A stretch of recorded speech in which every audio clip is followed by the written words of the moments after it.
Good afternoon and welcome to this nCino webinar titled COVID-19 Lending and SMEs, Getting Ahead of the Wave. I'm joined today by three industry experts who will lead us through some insightful discussion today, where we'll cover the current situation facing businesses and financial institutions, talk about the funding programs to support and the reality on the ground in implementing, and finally, what exactly can be done today to bring some relief. Gentlemen, if I could please ask you to introduce yourself, beginning with William. Good morning. My name's Will Stebbins. I'm a partner at PWC and lead our capability around front office transformation in financial services.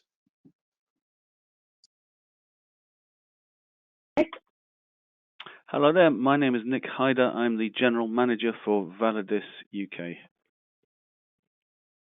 And Pullen.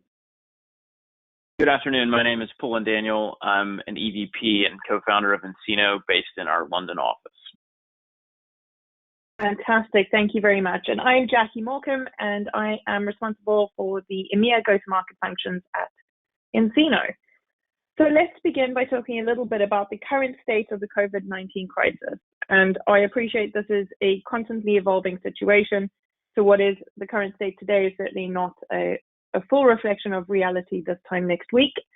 But certainly from the US to South Africa to London to Italy, we're seeing a variety of approaches to keep people safe and healthy and protect the small businesses and individuals and their financial health. What we have seen is government stepping up with a variety of programs to support SMEs in particular. So Will, if you could kick off some of the conversation around this and give us an idea of what you're seeing in the market today. Yeah, thank you. So clearly a sort of unprecedented set of circumstances, and governments both here in the UK and across Europe have clearly stepped in with a number of schemes to support small businesses as they go through that disruption.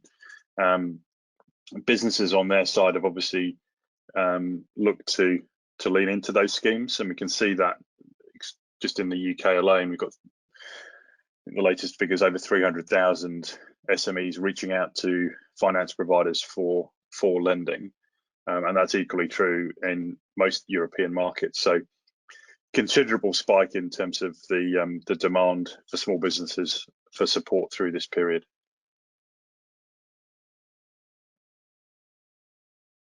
Right, and Pullen, are you seeing something quite similar? And Nick, what about yourselves? From the Encino standpoint, we are absolutely seeing the same. I think what we're also seeing, in addition to the massive disruption, is our banking customers are looking to us to help them play a responsible role in the healing of society, where they obviously provide financial services to critical elements of the economy, and the way they can do that in the difficult challenges and circumstances that we face here today is through digital channels where we've been able to help them in very short order, and I think speed has become just an absolutely critical component to the way these banks support the market.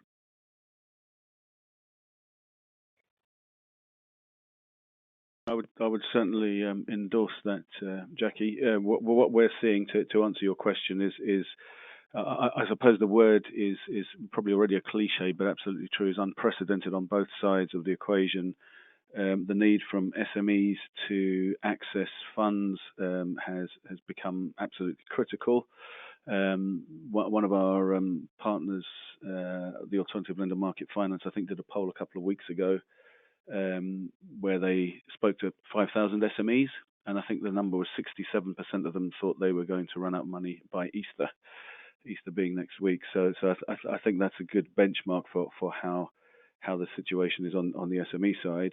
And with the lenders, as Pullen has said, we see a huge kind of spike, unprecedented spike in demand, and a huge need to be able to respond to things that were completely unpredicted as short a time ago as maybe 3 weeks. Thank you. Yeah, it's certainly something that we're hearing in the market is already there is a backlog of applications and a lack of approvals coming through, and some changes that we're seeing come through, even with, if you look at the CBOLS initiative in the UK, we've seen a couple of changes to that over the past couple of weeks. And so I think we're going through some of the teething problems as these are now being put into play, and kind of how do you actually implement them on the ground? Will, are you seeing that this is changing and evolving as we're sort of doing a rapid deployment of government relief programs?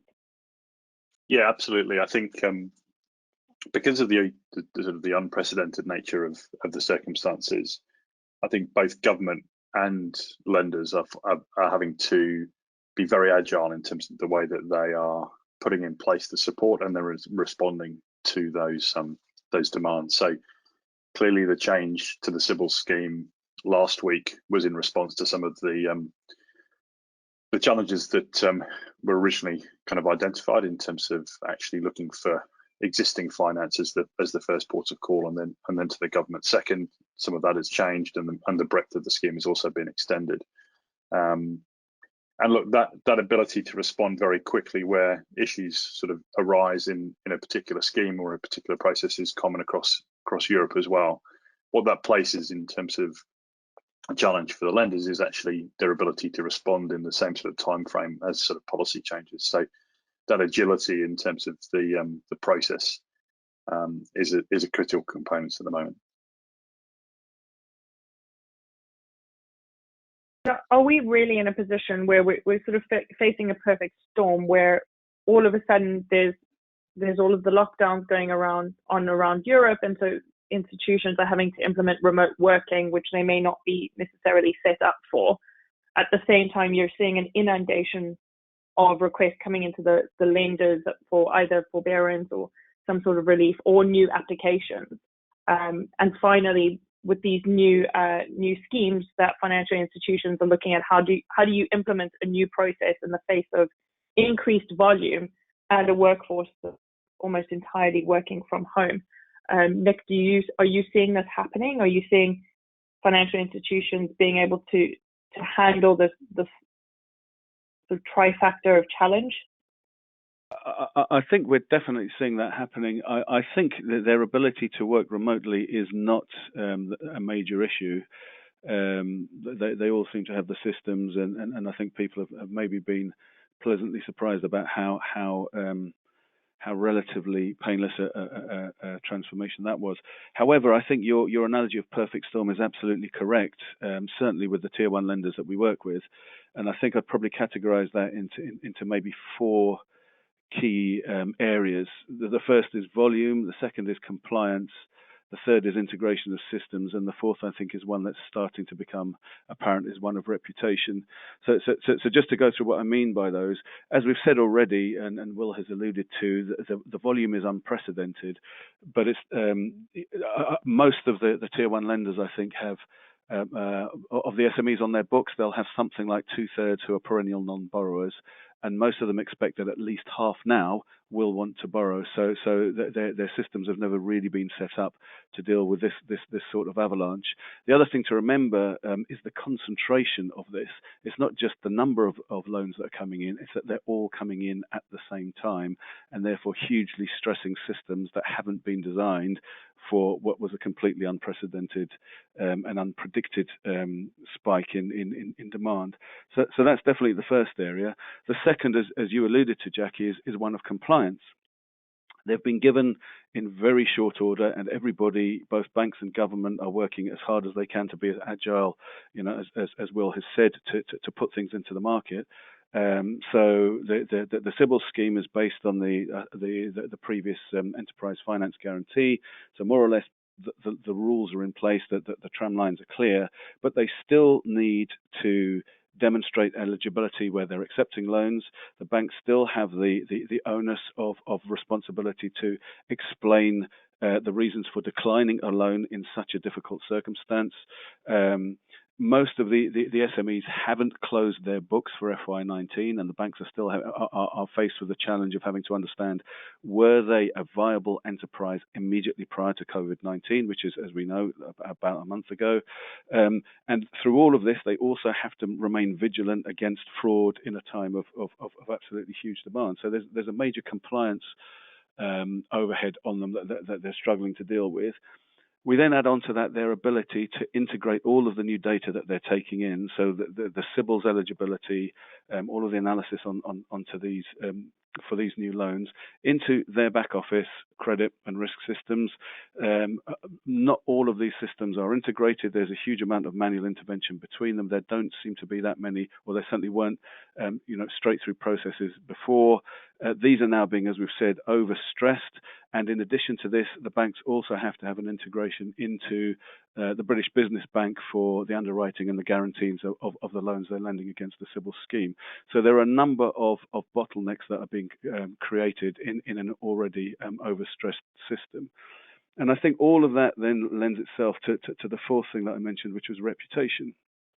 In 2008, the banks were seen very much as part of the problem. At the moment, they are clearly a part of the solution of dispersing these huge amounts of capital that the government has got, or is putting at the disposal of businesses in a short amount of time. However, if the slow uptake that we've seen so far continues, and if their inability to deliver ends up in multiple failure of multiple businesses across the piece, then they're risking, becoming seen as part of the problem. So the lenders are really, as you said, in the eye of a perfect storm. Yeah, that's absolutely correct, Nick. And I think you only need to turn on the news, and you see the pressure from the media around the financial institutions needing to process things much faster and get money into the hands of those that really need it. What about the implications for the SME applying? Like, what are they experiencing? Colin, do you see that being hampered a bit, and what happens when you apply? Yeah, I think what our banks are telling us and what we see in the market is just extreme frustration and almost a sense of supplying some information and having it go into a black hole where the customer feels like they're doing everything that is asked of them by the government, and the bank is dropping the ball to a point where, I think, as Nick alluded, the reputational damage and the pressure on the bank is just growing by the day. I mean, we see, almost overnight changes to what the government's asking for, and then in turn, the consumer or SME has changing expectations, and then the banks just cannot keep up. So we feel that the situation is really just almost deteriorating by the day, and the banks are being forced to step out of their normal course of business and the way they typically do things, even though they are being asked to hold some amount of credit exposure to the applicant or to the existing customer. They're having to do things in such a different way that it's almost putting cracks into the foundation of the way they've done business for so long. So it really is a rapidly changing situation that requires a different response than the way they've handled these things in the past. And Will, is that what you're seeing as well? Yeah, I think Colin, your point in terms of the transparency that SMEs expect around an individual application, but more generally, I think is really interesting. I think if you can draw an analogy with the broader crisis, I think what we've seen from both individuals and corporates is people putting their trust back into major institutions, and that trust is maintained by ruthless transparency. So we're all keeping track of daily statistics on new cases and the progress on the building of new hospitals, and that sharing of data is really important in terms of maintaining public trust. The challenge with the banks at the moment is, because of those, as you said, that sort of black hole, keeping that transparency of how they're progressing on the loans overall, and how, as an individual SME, my individual application is being progressed is very challenging at the moment because of some of those legacy systems and that perfect storm of volume plus some of the legacy challenges. So a big focus, I think, for the banks at the moment is starting to improve the communications back to their SMEs. It may take time to get an application through those processes, and I think businesses are accepting of that. What they're not accepting is that they don't have any visibility of progress and expectation setting, which is obviously constraining their ability to business plan. So, yeah, it is a critical point for the banks to lean in on. Well, we see the same. I think what the banks, what the public is asking of the bank is assurance that they will be there for the SME. And for the last week or 10 days, I mean, all the statistics show that the banks are just not providing it. There are lots of different things that can be blamed for that, but at the end of the day, the SME is still struggling. And so I think until the banks can provide that assurance with a transparent process, with some reasonable timing expectations that are not just, please call this phone number and wait in line, until they can do better than that, I think the public is going to remain frustrated. I would endorse that completely, Paul. Actually, yeah, what we're seeing is there have been a number of different approaches. Download a PDF and fill it in and email it back to us. Call the call center and we'll get back to you, and huge kind of callback lists growing. An online form that says, yeah, okay, you're eligible, we'll get back to you. All of those things drive a level of frustration. And then what we also need to remember that the SMEs are faced with, at the same time as they're trying to keep their business solvent, these processes are saying, well, what we also need is your P&L statement and your balance sheet for the last financial year. We need the same for the current year to date, and probably a cash flow forecast. So, they have this inability to get through the process, and they're asked to be closing their books and keeping their business solvent. And therefore, as Pullen has said, I think the things that absolutely matter here are clarity of communication underpinned by a transparent and simple straight-through process that allows them to feel, okay, this may take time, but I know I'm already on the journey, and I have communication that gives me at least some level of understanding as to when I may start to see the funds, and therefore how I can manage accordingly. Yeah, I agree with that. And I think, if a grocery delivery service can provide assurance for when the groceries are going to show up, and it actually happens, I think people rightly have an expectation that the bank can do at least that well. And so the transparency of the digital communication just is absolutely critical, because the public and the SME absolutely expects it. So it's just part and parcel of how we do business today. And if the bank can't do that, then it just is not in a good position to meet the expectations of that SME. What about the data? So looking at Will, I think you mentioned a little bit about bringing in a cash flow statement or cash flows and pulling in financial statements and things like that. Where is that data available? Where can they get it from? How do you leverage that in a process that is new to the bank or for a new scheme? Yeah, I mean, Nick mentioned a number of the factors that are sort of combining around creating the sort of perfect storm. One of those factors is actually just the timing of where we sit in terms of the majority of small businesses in terms of their reporting cycle. So at the moment, in terms of that information that's available, for example, through a sort of company's house filing, is limited for a number of organisations back to 2018 numbers, which are about as relevant, I think, as probably 2022, 2023 numbers.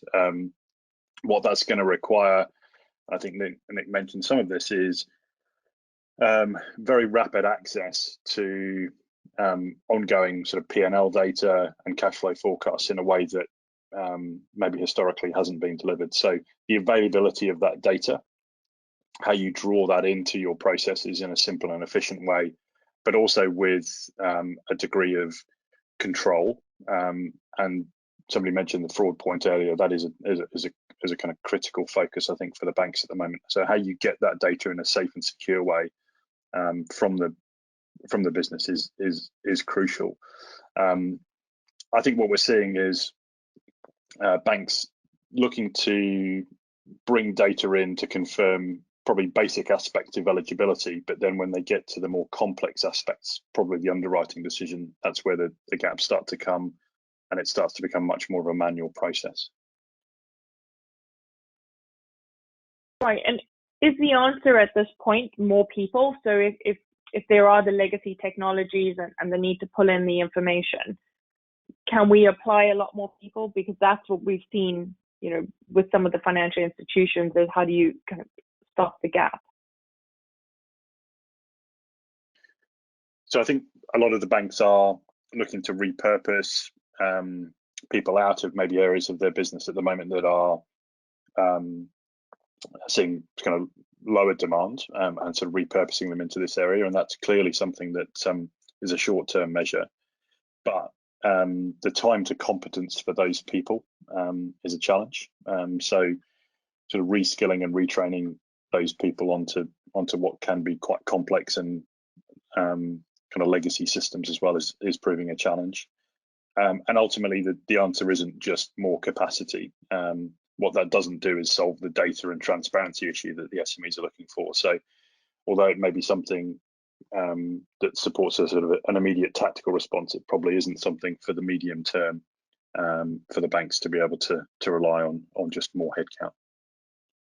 I would agree with Will there wholeheartedly. That more people, more mandrolics, throwing more call center staff to handle calls is not the answer. And in addition to what Will said, I think there's a fundamental truth. One of the things, for example, that Will's team does is help the banks in their digitization process. All of them, to their credit, have understood that the systems they've been running for the last few years are no longer fit for purpose. All of them have been or have pretty much in train replatforming and digitization transformation programs.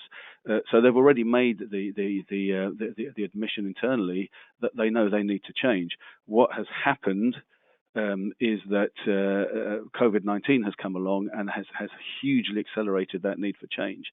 But what that also means is that those systems which already in normal times they agreed were not really fit for purpose are hugely unfit for purpose in this crisis, and therefore just throwing more people behind them is not the solution. As Will alluded to, that the data that they need is actually there. If they want open banking transactions, they are available. If they need, the open bureau transactions that show that companies are viable and directors are reputable, those things are there. The management accounts data that they need for all of the things, the P&L and the balance sheets of the current financial year and previous, it's all there. That data is available now. It's immediate, it's digital, and can be delivered to them in a secure way. And if they couple that with a straight-through processing system like, for example, nCino, then what you will see, and we've already seen this where it's been demonstrated in normal terms, is that you can cut down the time to yes that an SME wants to hear by 90%, and you can actually cut down the critical time to cash. The time it's going to take for them to be able to access the funds to keep their business alive or keep their staff working, but by in excess of 70 and 80%. We've seen that already in the projects that we've worked on. Just imagine what impact that could have now if the banks were able to move quickly to deploy those sorts of straight-through processes. But as I say, that level of data, the information that they need, is there in the market. We fully understand that they need to continue to be compliant in the way they lend and secure and responsible, but today requires them to move quickly as well, and I think that's the critical thing. I would echo all of what both Nick and Will just said. I think everybody has done some element of digital transformation, and I think what's interesting about this crisis is it has exposed some holes in individual strategies where people have invested in part of the journey, but maybe not all of the journey. And so it's a bit of an evolving science from a transformation perspective, but there's an immediate need right now. And the role that the data plays and can play is to help with both the credit decision today, as well as the auditability and safety and soundness of the bank in a few months' time when this has all passed and the bank is then held accountable for the credit decision that they made. It's absolutely critical to have data sources from folks like Validis in the equation, because it just makes the completeness of that data set that much richer. And so I think as people are looking at this crisis as perhaps an opportunity to right-size some of the digital transformation that they've done, focusing on the completeness of that journey is really, really top of mind. Thanks, Pullen. And so if we're not in a position today to begin a huge transformation because we can't wait, we do need to be providing a much faster time to yes and time to cash for the SMEs. Pullen, if I can ask you, what is the immediate term solution? So what we have been doing for banks across EMEA, as well as specifically in the UK, is standing up instances of nCino in somewhere between 48 and 72 hours to just take the immediate pain out of the volume and avalanche of applications and just provide a minimal amount of customer engagement and workflow and process and auditability so that the banks can breathe a little bit and can provide, a bit more transparency to the public. And that's been very well received by both the banks as well as the customers who are on the receiving end of that faster turnaround and better response. So in the immediate term, what we're seeing in addition to being able to deploy that quickly is the banks understanding that they're going to have to do things differently. And it's not really cutting corners, it's just streamlining the decision-making process, because the market just won't tolerate 3 months to get to a committee meeting. They need an answer tomorrow. And it's Easter weekend, and yes, that's important, but at the same time, they need an answer now. So we're seeing rapidly changing decision timelines, and we're deploying at speed.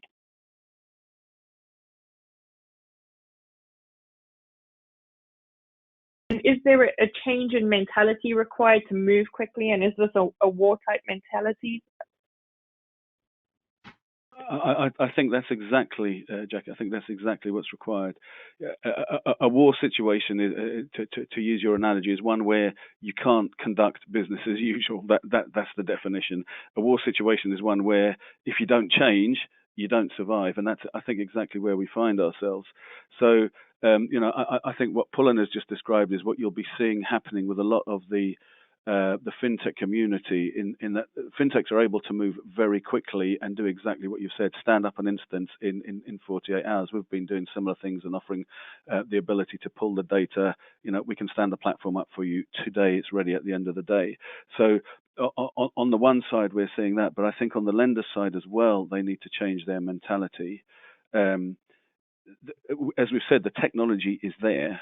The need is unprecedented. Both lenders and vendors, banks and fintechs, need to work collaboratively, creatively, and quickly in the interests of our SME economy. And I think a good analogy would be what the low-cost airlines did about 20 years ago. They looked at the whole process in its entirety, and they deconstructed it into its component parts and decided which parts of the process need to be there, which can we change, and which can we discard. And I think it's a similar kind of mindset that needs to be brought to the issues we have here. We need to deconstruct the processes together. We need to work out, which we can simplify. We need to see which barriers we can lower. Again, we always remember we have to be secure, that the banks have to be compliant, that they have to be responsible in their lending. But there are, for example, procurement processes that can be shortened. There are implementation processes that can be accelerated. We need, to quote your analogy, to think about this as a war situation and work collaboratively together and intelligently together to shorten the times, to put something in place that is good enough today and we can improve on tomorrow. And I think that's part of the process here. Good enough always is.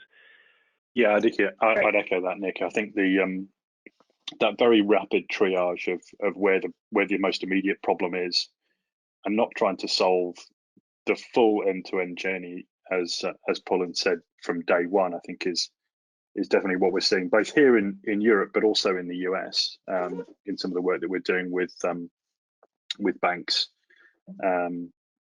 globally. Absolutely, identification of the most immediate problem is creating the ability for SMEs to apply quickly and easily at the top of that process, confirming eligibility, bringing the data that is readily available already to confirm that eligibility, and then what's crucial is that your ability to then very quickly implement the changes as you step through that process, as the wave progresses through your organization. So you're having to build and deploy very, very rapidly the individual components of the journey, but not in a way that is in a big bang. Absolutely just sort of stepping through that journey and sort of fixing as you go. And that is a very different mindset from the sort of typical transformation, and one that needs to think in days and weeks rather than months and years.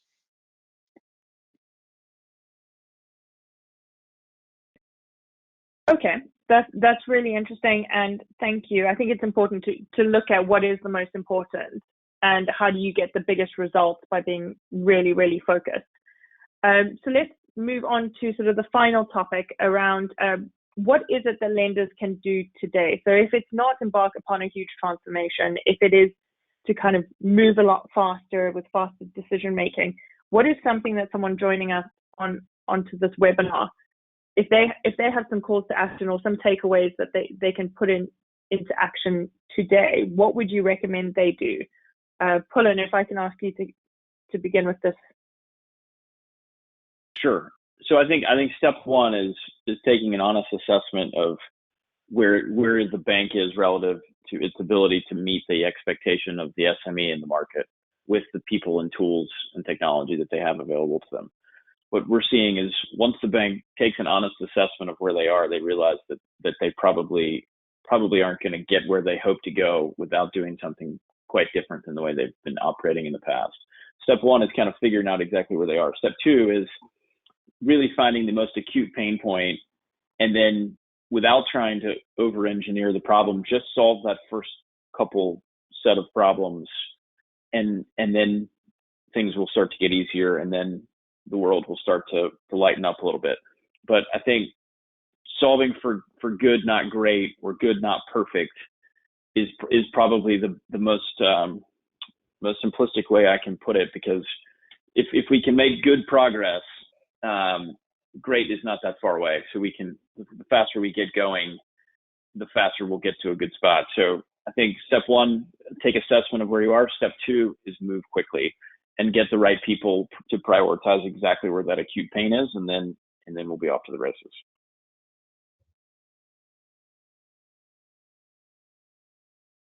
And Nick, what advice would you be giving to lenders today? I would echo what Pullen has said. I think the key thing to go back to Will's point is changing the mentality. They need to change the question. The question today is not how can I get my processes to work with this demand. The question is what should the process be. If they turn it on its head, then they start to do exactly what Pullen's been saying. Okay, let's pick off the low-hanging fruit. Let's see what we can do that's good enough. None of the SMEs today are expecting things to be perfect. They're all happy if there's not enough support on the process, and if the RM can't come and see them, they understand all of that. But they do need it to be good enough to get them to the next stage. So I think it's about changing a mentality and changing the way that they work in the short term, to be able to build enough headroom both for themselves and obviously for their customers, for the SMEs, a bit of breathing space, and then once we've made that clearing, we can start to improve and add in improvements along the way. I think there are a lot of tools at hand to them to be able to do that, but it's really one of saying, okay, how do we change the way we go at this?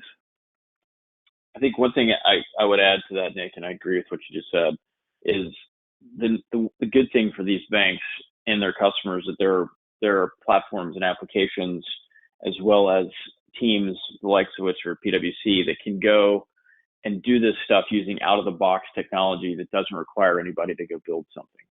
So, for this unprecedented set of circumstances, this is not the time to re-engineer the bank. This is the time to put something in that works and works quickly to help do what the SME needs, which was get money out the door faster.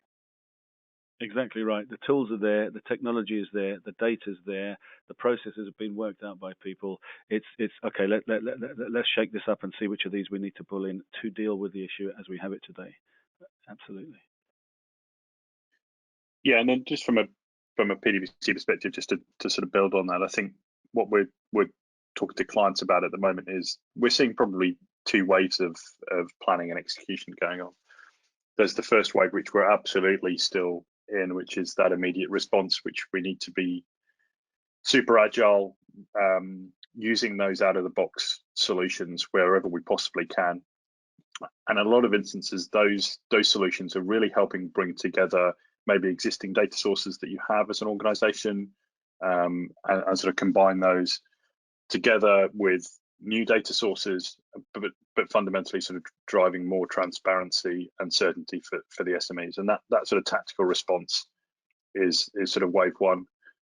The conversation we're also having is making sure that you are starting to plan for not the long term, but the sort of the immediate sort of post-COVID period where this sort of wave two of challenges start to emerge, and those are challenges are about the loans that you've just written, and how you manage those, how you continue to service SMEs as they continue to sort of work in a new set of challenging circumstances in terms of the economy post-COVID. So definitely a sort of an immediate focus on wave one, but not losing focus in terms of actually there is a period which we all hope it comes sooner rather than later of sort of post the crisis we're sitting at the moment, and not losing focus on what your plans are for that. So the sort of twin track planning is something that we're also supporting clients with at the moment. Fantastic. So thank you very much, gentlemen, for this insight. I think that we've had a really good topic coverage here, looking at the perfect storm and the unprecedented volumes being set up for the avalanche of applications and the concentration and pressure on, I guess, what we've discussed being around legacy systems not set up for this kind of scenario. And then in addition, I think an overwhelming message here is let's not strive for greatness. Nick, as you said, good enough is good enough. And if you get, good, you might get a little bit closer to greatness. And the big thing is around reducing those time to yes and time to cash timelines. Nick, you also mentioned around, with effective application here of kind of out of the box technologies and focusing on the most important things, you can actually see a reduction in a time to yes of 90% and a time to cash of 70 to 80%. In addition, I guess the overwhelming word here is unprecedented.